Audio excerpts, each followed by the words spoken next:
Olá pessoal, História com o professor Flávio. Vamos falar sobre Roma, República, segunda parte, tá bom?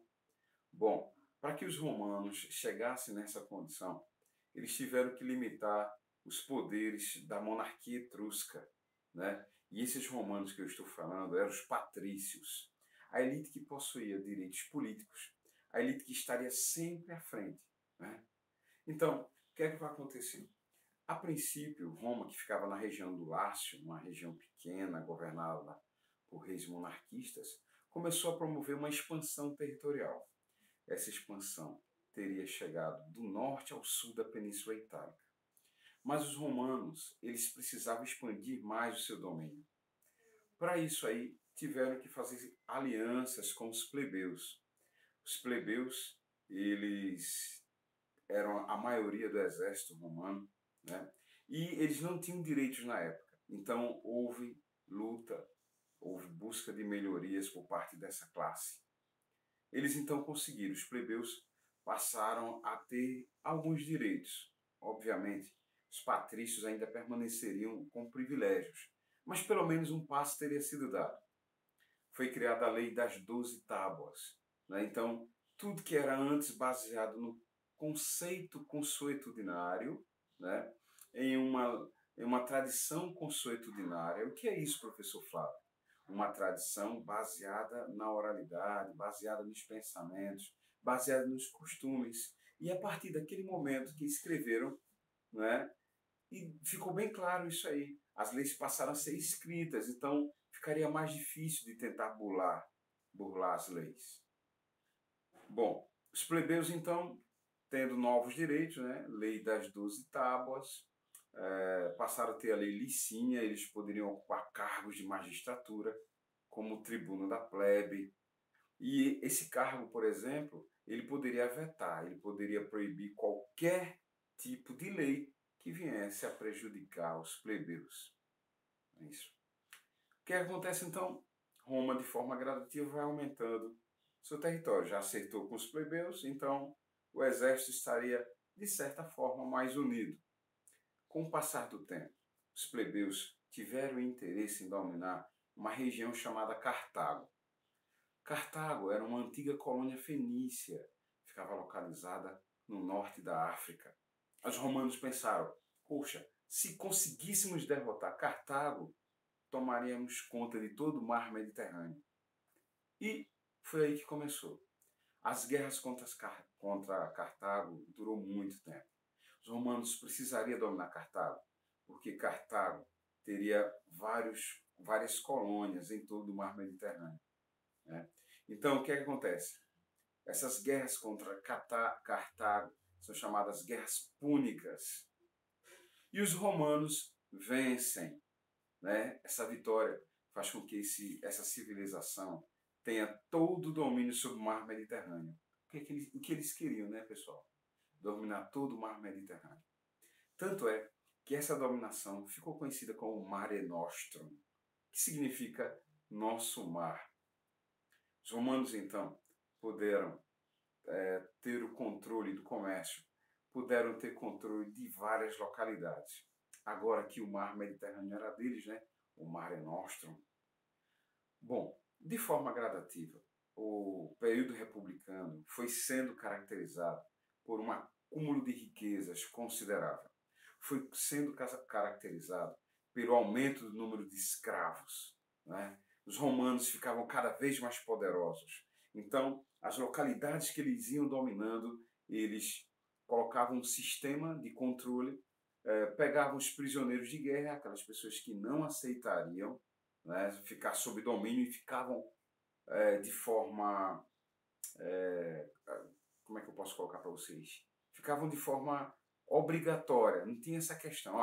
Não quer ser dominado por Roma, não? Da melhor forma, por meio de diálogo, não tem problema. Vai ser prisioneiro. E era vendido, pessoal. Se transformava num escravo de guerra.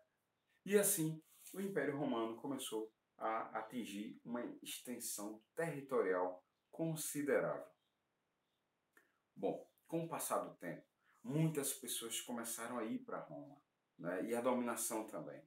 Por isso que passou a ser muito comum na época uma expressão que dizia assim: quem tem boca vai a Roma. Essa expressão, quem tem boca vai a Roma, tem dois significados. Um primeiro significado é de ir a Roma. Quem tem boca, por meio de perguntas, né, chega até Roma. E a outra expressão, quem tem boca vai a Roma, é no sentido de vaiar, no sentido de não aprovar a forma que a República Romana estava sendo conduzida, onde o povo não tinha nenhum tipo de melhoria, não tinha nenhum tipo de perspectiva. Os senadores romanos, aquele pessoal que ficava na política, só queria saber de interesses para si, né? E ajudar aqueles que estavam ao seu lado. A situação dos romanos ficou complicada. Então, eles necessitavam de pessoas que coordenassem e que fossem respeitadas. É aí que começa a entrar os cônsules. Os cônsules ficariam à frente da administração romana. Né? O que é que vai acontecer? É muito comum aparecer a questão de legisladores. Existem dois que é muito comum, Tibério e Caio Graco, ou os irmãos Graco. Na tentativa de melhorar a situação, os irmãos Graco tentou colocar leis fomentárias. Né? O professor, que tipo de lei era essa aí? Era uma lei que tentava acabar com as guerras entre famílias e que, de certa forma, tinha uma visão mais popular de que as leis que os romanos estavam acostumados a colocar. Teria sido perseguido Tibério, né? E teria sido morto também. Depois de um tempo, Caio, o irmão dele, preocupado também com a divisão de terras, né? Porque enquanto os romanos cresciam, as terras que ficavam eram distribuídas entre os nobres, entre as pessoas poderosas. E os mais pobres, né? E os soldados que participavam das guerras, sempre prejudicados, né? Sempre numa situação difícil. Bom, da mesma forma que o irmão Tibério, Caio também foi perseguido. Caio foi morto. Né? Aliás, ele pediu para que um servo o matasse. Acabou sendo morto. Daí dá para perceber que quem estaria no governo não estava preocupando com o povo, não estava preocupando com a população. O que é que vai acontecer então?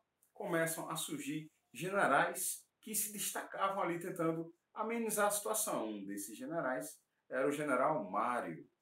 O general Mário tinha uma característica mais popular.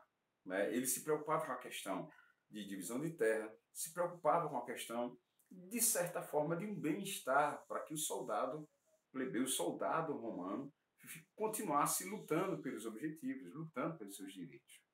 Né? Depois do general Mário, houve o general Silas. Isso aí era mais autoritário. Né? Isso aí causava discórdia entre a população romana. Bom, teria que aparecer alguém que ditasse as regras, ditasse as normas e que desse certo, fosse exemplo de liderança, tanto para o pessoal do Senado quanto do pessoal da população, né?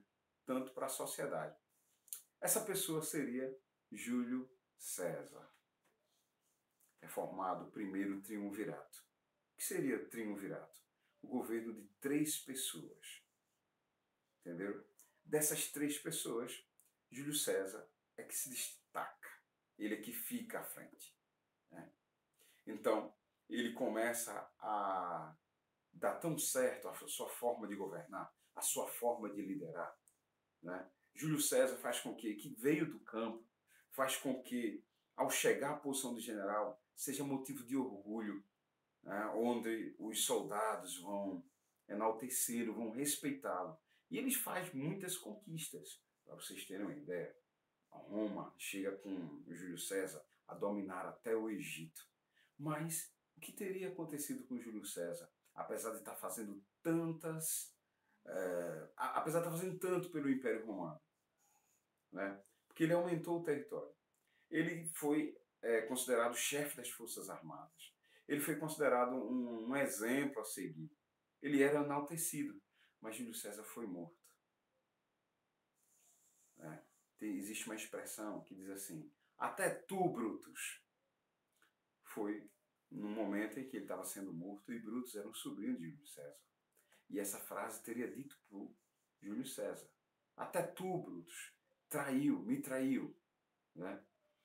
Era muito comum que os romanos preferissem uma república, né? Um poder dividido, né? Ao invés de ter um poder centralizado. Querendo ou não, Júlio César ele tinha essa característica de centralizar o poder. E isso lhe custou a vida, porque muitos senadores não concordavam com isso.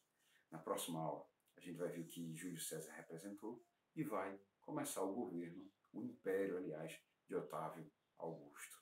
Tá bom? Até mais. História com o professor Flávio. Até mais. Abraço.